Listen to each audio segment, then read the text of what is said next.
Good afternoon, everybody. We'll just get right to this since we only have about an hour and a half or so till lock. So we'll just start with these race preview initial thoughts real quick. It's only 62 laps, so there's not a ton or really any dominator points. So today we'll just be pretty much focusing on finishing potential and PD. So we'll just get right into the driver breakdown. I'll let you start, Rich. Yeah. With the group qualifying today, there's a couple guys that didn't even get to post a lap because there's multiple cautions and whatnot. So that makes there's a lot of great place differential guys and probably going to be a lot of chalky lines out there today. So starting off here with the 10K guys, obviously Chase Elliott and Kyle Busch are probably going to garner the most ownership because they're we saw Kyle Busch win this race yesterday in an Xfinity car. And whenever he gets practice, you know he's going to be fighting for the win. So he's starting dead last, offers the absolute max place differential upside. He should probably, both of those guys should probably be in your line tonight. The only time I wouldn't play those is if you're trying to get real different in a GPP. Like I think you have to start your lineups with those guys and try and differentiate in the middle tier somewhere. But Kyle Larson and Truex, the other two guys there in the 10K, they're both fine plays this week. I have no problems with Larson. He's been the best driver all season long, starting second alongside his teammate William Byron. He should either him or William Byron will get out and probably lead the majority of the early race until we see Chase and Kyle Busch get up there, or maybe Kurt was pretty quick in practice as well. But yeah, what are your thoughts about the 10K? We can move on down.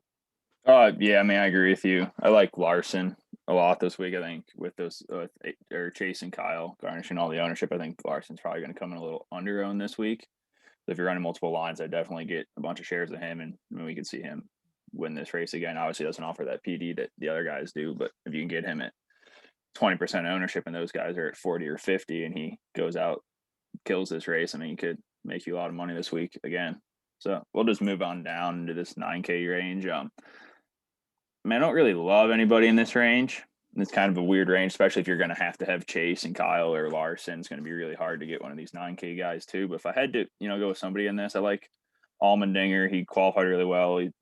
Obviously, we know he's a road course ringer. Starting third is going to limit his upside. You kind of need him to win the race to pay off. But, I think there's a possibility that happens today. Just don't necessarily love it. And another guy might get some look on depending on how it works out would be Ryan Bellany. We know he's ran here in the past. Start 17th, so he offers you some place differential upside there. But other than that, I'm not really a huge fan of this price range. What about you, Rich?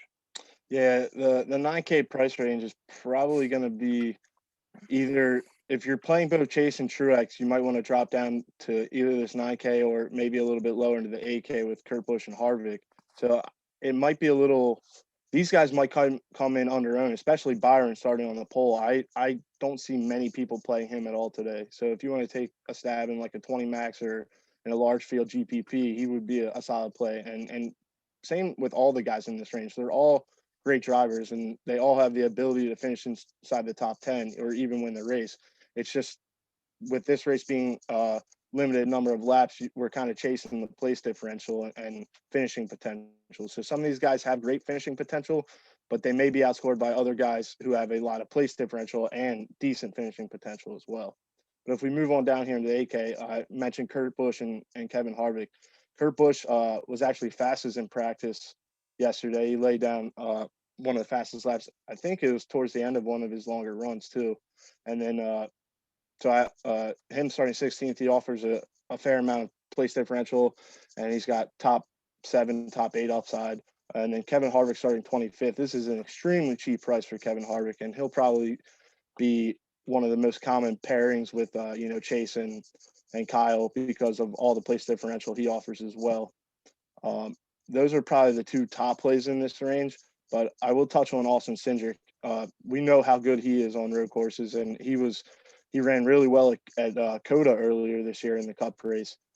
Starting 5th, really wish he was starting a little bit farther back so he'd give us a few place differential points.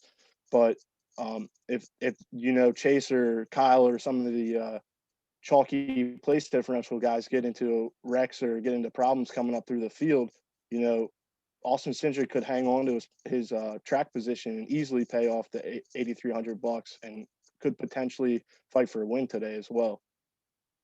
Yeah, man, I think you hit that pretty good. I'm going to say Harvick's probably one of my more favorite plays on this slate. It kind of sucks that he's going to probably be pretty high owned, but starting 25th offers a ton of PD there for you. And although Stuart Haas hasn't been that good this year, I think Harvick's tied with Larson and Byron with the most top tens this year. So, likelihood of him getting into the top tens there is, going to probably relatively safe play as long as he stays clean. But if we move down through this, I'll touch on Christopher Bell too. I think we both like him a pretty good bit this week. Starts 13th, so doesn't offer you a ton of PD or anything like that, but I think he definitely shouldn't really have an issue getting a top 10 here. He's a pretty good road course racer. He's ran here before in Xfinity, beat the Xfinity road course ringers and Cindric and Allmendinger. And then someone else I'll touch on real quick is Alex Bowman.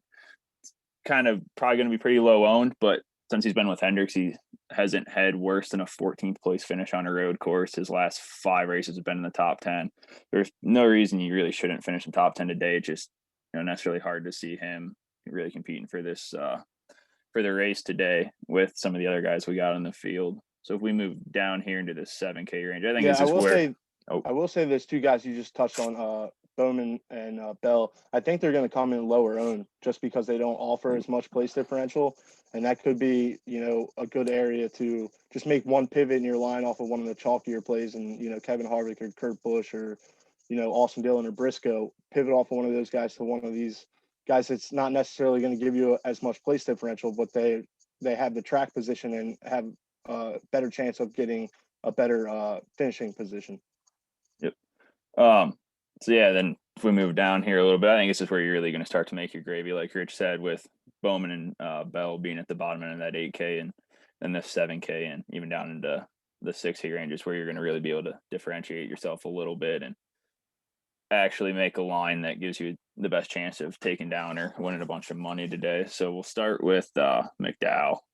Starting 18th. He's raced and won here before in the Xfinity Series. He's one of the better road course drivers in the field.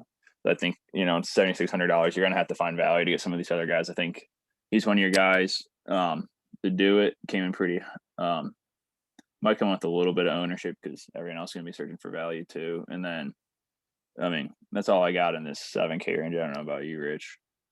Yeah, we have low interest in a lot of these guys just because of other guys around them in price that offer more place differential, or we just think they're in better cars or can finish in better positions.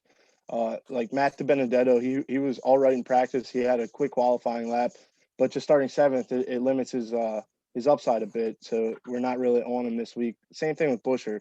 Starting 12th, he's been great this year. It's just at a road course with all the other solid place differential guys this week, it's tough to see myself getting into this range other than to maybe play McDowell. But if we drop on down here in the 6K range, Austin Dillon and Chase Briscoe, I think are going to be the chalkier value plays this week because they didn't get a chance to complete a qualifying lap during the group session earlier today. And so they're both starting in the back in the 30s there. They offer insane amounts of place differential, just like Chase and Kyle Busch. And I honestly think like those 4 will probably be the highest owned drivers on the slate. So if you're looking to differentiate, you've got to move off of probably one of those drivers and then onto one of the guys that we've said that we think will have a little bit lower ownership. Don't mind Eric Jones. He's been running pretty well in this 43 car this year, surprisingly. He's starting 21st. It kind of limits his upside a little bit, but he does have the potential to finish in the top 15. And Ryan Newman and Ryan Preece, both the Ryans here, they're starting in the back half of the field as well. They offer a good amount of place differential, and both of them have top 20 upside. I hope Ryan Preece comes in a little under owned because he's got to drop to the rear due to blowing an engine on the first lap of practice yesterday. But he's actually a pretty decent road course racer. I wouldn't be surprised to see him finish inside the top 20 or fighting for a top 15. Right. Yeah, I agree with you. I don't really have too much to add, and for sake of time, I probably won't. But I'll touch on Daniel Suarez. I was kind of liked him a lot coming into this weekend, and then that's kind of where qualifying might have screwed us a bit with him as a value play because he qualified really well. Now he starts 11th, kind of limits a lot of his upside there.